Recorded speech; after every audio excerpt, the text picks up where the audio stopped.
Hello friend, আপনি যদি laptop user অথবা ডেস্কটপ ইউজার হয়ে থাকেন, এই ভিডিওটি আপনার জন্য।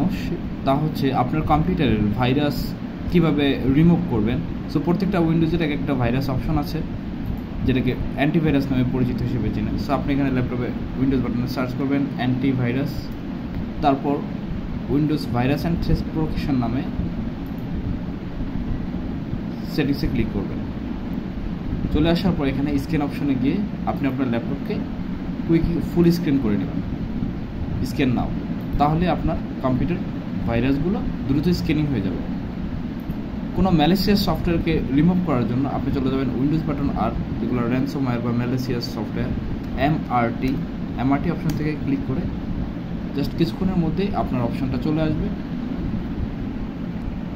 আসার পর এখানে ইয়েস করবেন, দেন স্টার্ট নেক্সট।